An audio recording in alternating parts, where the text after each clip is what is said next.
What I'm going to do now is we're going to build a little web application that uses cookies to keep track of how many times you visited a website, and then I'll show you, how to use cookies in App Engine and some things we need to keep in mind. So this is the kind of template I've been working from for App Engine stuff. First thing I want to do is just set the content type to text so we don't have to deal with HTML for right now. Okay, so I've added this line here that gets a cookie called visits. The way this works is we look at the request object, which is always on self.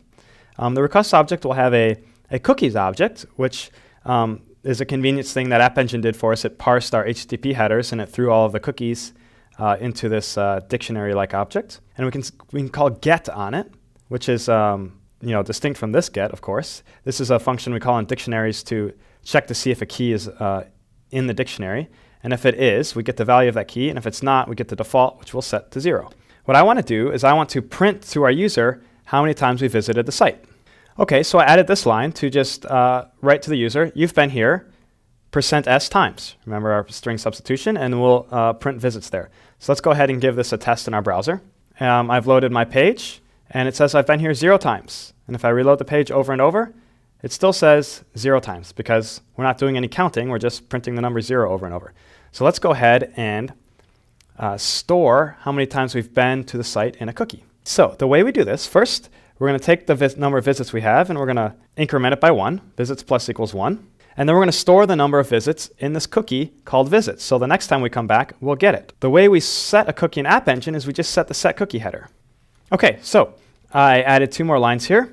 Visits plus equals 1, which will increment the visits count that we got from our cookie. And then we're going to set the cookie. So the way we do that is on the response object, there's a headers object, just like when we set the content type. And now we're going to call add header. We could treat it like a dictionary, but add header here is special because remember you can have multiple headers with the same name. And so if you use the dictionary syntax, you'd overwrite the header. So in this case, we're going to use add header. That's what we're going to use for cookies here. So we're going to use the set cookie header. And I'm not going to worry about domain and path right now. That's not what we're trying to experiment with here. And we're going to say visits equals %s and include our visits parameter. All right, so let's see if that works. We're in our browser, and I've reloaded the page, and so we see I've been here 1 time, and I reload the page again. Ooh, and we see an error. And this makes sense.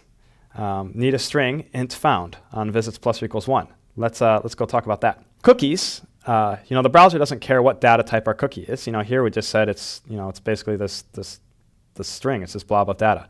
And here I'm treating it like an integer. So let's go ahead and update this code to make this work properly with strings. Okay, so we've improved our code a little bit here. I changed our default 0 to the string 0, and so that this next line will work without exceptions. If visits.isDigit, remember that checks to see if visits is made up of only digits, in which case we can safely convert it to an integer, and we add 1 to it, so we increment visits every time. Otherwise, we just set visits to 0, and that's what we print. Okay, so let's give this a whirl. So now we've got our page here, and I reloaded, the error went away, and we can see this counting up. Pretty neat, huh? So that count is stored in a cookie in this browser. The server has no idea what the count is. So let's go ahead and add some functionality to further my agenda. Now what we want to do is let's do something with this cookie value. Let's say we want to reward users who've been to our website 100 times with a special message of thanks. So let's do it like, let's make some changes here. We'll say if visits is greater than 100, self.write, you are the best ever. And for everybody else, we'll just tell them how many times they've been here. Let's see this in action. Actually, so we want to do it on 100, but let's go ahead and test it on 10 so we don't have to reload the page 100 times just to make sure this works. Okay, so I'm going to save this, and we're going to go to our browser and give it a shot. Conveniently, I'm at 9 times. We reload 10 times. Aha! Greater than 10 after I reloaded, it switched to you are the best ever. Great, we feel very good. Let's go back to our code and change that 10 to 100. So we changed our 10 to 100. We go back to our browser. We keep reloading again. Okay, so we really want to see our special message. But it's going to take us a while to get there. We're going to have to sit here and reload the page.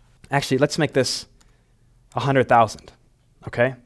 We're never going to get there. We're going to have to be a super loyal user to get up to that amount. So what I'd like you to do is think about how we might cheat the system a little bit.